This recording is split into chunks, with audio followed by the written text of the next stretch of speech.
ओम नमः शिवाय। भक्तगण, आज मैं 12 ज्योतिर्लिंग के बारे में चर्चा करने जा रहा हूं। हिंदू मान्यताओं के अनुसार ज्योतिर्लिंग कोई सामान्य शिवलिंग नहीं है।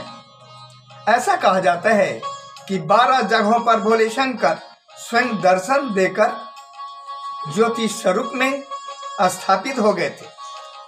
इन्हीं को ज्योतिर्लिंग कहा जाता है। इनके दर्शन करने से जन्म जन्म के पाप और कष्ट दूर हो जाते हैं। आइए जानते हैं ये 12 ज्योतिर्लिंग हमारे देश में कहाँ कहाँ पर है, उसके बारे में चर्चा करते हैं। सोमनाथ ज्योतिर्लिंग सौराष्ट्र में है। दूसरा है मल्लिकार्जुन ज्योतिर्लिंग कुरनूल में है। तीसरा है महाकालेश्वर ज्योतिर्लिंग जो उज्जैन में है। चौथा ओंकारेश्वर ज्योतिर्लिंग जो नर्मदा नदी में एक द्वीप पर है। और पांचवा केदारनाथ ज्योतिर्लिंग रुद्रप्रयाग में है। और छठा भीमाशंकर ज्योतिर्लिंग महाराष्ट्र में है। सातवां विश्वनाथ ज्योतिर्लिंग वाराणसी में है। और आठवां त्र्यंबकेश्वर ज्योतिर्लिंग जो नासिक में है। नौवां बैजनाथ ज्योतिर्लिंग जो झारखंड में है। 10वां नागेश्वर ज्योतिर्लिंग गुजरात में है। 11वां रामेश्वर ज्योतिर्लिंग तमिलनाडु में रामनाथपुरम जिले में है।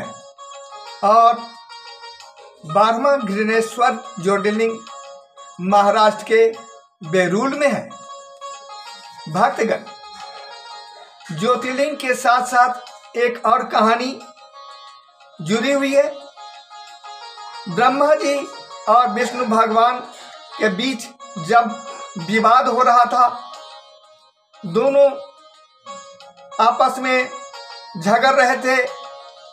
अपने आप को ही मैं बड़ा तो मैं बड़ा ऐसा कह रहे थे। तो उस विवाद को समाप्त करने के लिए भोले शंकर एक दोनों के बीच में, दोनों देवों के बीच में एक ज्योति स्तंभ के रूप में प्रकट हो गए। और यह देख करके दोनों देव ब्रह्मा और विष्णु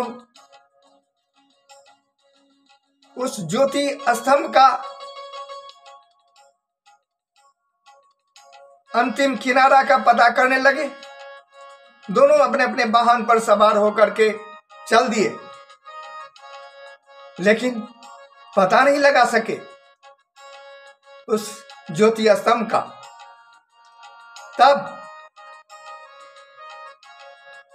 भगवान विष्णु आवाहन करने लगे, जो आप कौन हैं, प्रकट होइए, दर्शन दीजिए। तब जो है भगवान शिव अपने पर ब्रह्म स्वरूप का रहस्य उन्होंने जो है प्रकट किए। इसके बाद ब्रह्मा और विष्णु भगवान शिव से पूजा करने योग्य लिंग रूप में प्रकट होने के लिए आग्रह किए। इसके बाद पूजा करने योग्य लिंग जो है प्रकट हो गया। और सबसे पहले ब्रह्मा जी और विष्णु भगवान उस लिंग की पूजा की। 12 ज्योतिर्लिंग के कारण पृथ्वी का आधार बना हुआ है और पृथ्वी अपनी धुरी पर घूमती रहती है। भक्तगण, ये थी ज्योतिर्लिंग के बारे में जानकारी। मेरा अगला वीडियो देखने के लिए मेरे इस चैनल को लाइक एवं सब्सक्राइब करें, साथ ही अपने दोस्तों को भी शेयर कर दें। अगले वीडियो तक के लिए मुझे आज्ञा दीजिए। जय भोलेनाथ।